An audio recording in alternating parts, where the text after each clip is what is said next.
જે આપનો પરિચય ના જે ગણેશ મહોત્સવનું આયોજન થઈ રહ્યું છે, કેટલા વર્ષોથી કરો છો, કઈ જગ્યાએ કરો છો, શું કરો?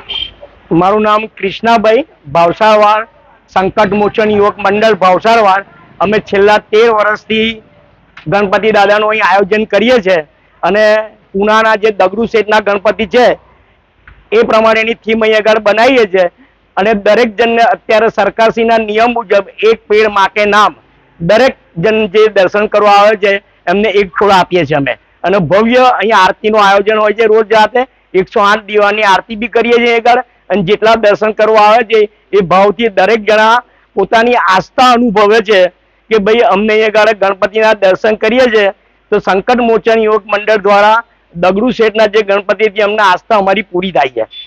રોજ કેવી કેવી થીમો કરવાના? રોજ અલગ અલગ ગ્રીન, અત્યારે આજે અમે જે ગ્રીન ઉપર ગયા છે, આવતીકાલે ચેન્જ થવાની છે અમારી શ્રી યંત્ર ઉપર. આવતીકાલે અમારે નવી થીમ આવશે અમારી અને 11 દિવસ આવી રીતે ભાવપૂર્વક, શ્રદ્ધાપૂર્વક અને દરેક બ્રાહ્મણો દ્વારા આયોજન કરી ગણેશ યાગનું બી આયોજન કરી છે અને પૂજા વિધિ સાથે અમે અહીંયા આગળ દરેક ભક્તોની આસ્થા પૂરી થાય છે.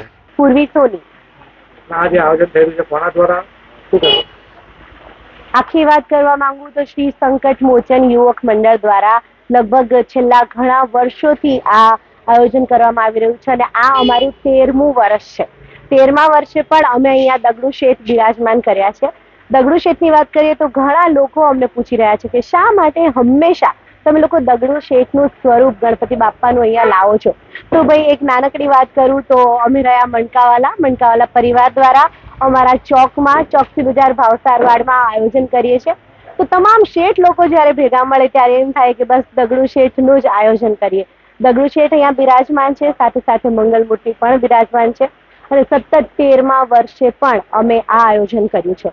હવે જો વાત કરવામાં આવે તો નરેન્દ્ર મોદીની એક જે થીમ છે, એક પેડ માં કે નામ, એ થીમની અંતર્ગત જ અમે આ વર્ષે પણ મની પ્લાન્ટનું આયોજન કર્યું છે અને બાપાના આશીર્વાદ સ્વરૂપે, ભેટ સ્વરૂપે અમે જેટલા પણ દર્શનાર્થીઓ અહીંયા આવે છે એ તમામને એક મની પ્લાન્ટ આપીએ છીએ અમારી સશક્તિ પ્રમાણે. અને જો વાત કરીએ તો આ વર્ષે અમે એક નવું આયોજન કરીએ છીએ. 108 દીવાની આરતી રોજે રોજ અહીંયા કરવામાં આવે છે. જેનો વારો હોય, જેને પોતાની સ્વઈચ્છાથી કરવી હોય એ લોકો તો આરતી કરે જ છે, સાથે સાથે 108 દીવાની આરતી પણ અમારા મંડળના સભ્યો દ્વારા કરવામાં આવે છે. અને દગડુ શેઠની વાત કરીએ તો આટલા વર્ષોથી જ્યારે અહીંયા દગડુ શેઠ બિરાજમાન છે તો આ અમારા બજારમાં, અમારા ચોકમાં એમના આશીર્વાદ આ જ રીતે વર્ષોના વર્ષો બન્યા રહે એવી અમારી આશા.